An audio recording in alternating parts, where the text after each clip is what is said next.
হে প্রভু জগতের নাথ, মহাপ্রভু জগন্নাথ, এত দুঃখ আমাকে কেন দিচ্ছ প্রভু? এই বছরেও আমার ধান ফসল সব জলের অভাবে নষ্ট হয়ে গেল। জমিদারের ঋণ আমি শোধ করব কি করে? সারা বছর ধরে খাবই বা কি? আমি যে কি করব কিছুই তো বুঝতে পারছি না। পিসুমশাই, দয়া করে আমার একটা অনুরোধ রাখবেন। আমায় এখানে কিছুদিন থাকতে দেবেন আপনি? আরে এই ছেলেটা এখানে থাকবে বলছে?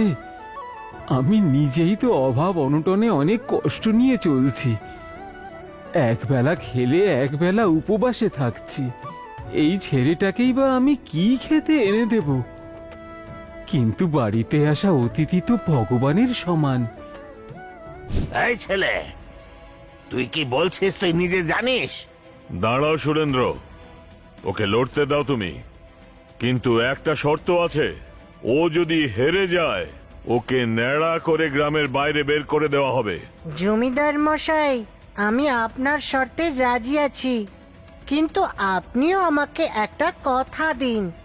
যদি আমি জিতি, তাহলে গ্রামের যতজনের জমি বাড়ি আপনার কাছে বন্ধক রয়েছে সেই সব ফিরিয়ে দেবেন।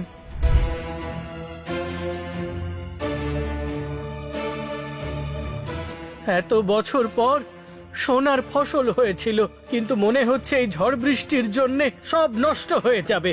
হে প্রভু জগন্নাথ, তুমি একমাত্র আশা ভরসা প্রভু, তুমি একমাত্র ভরসা।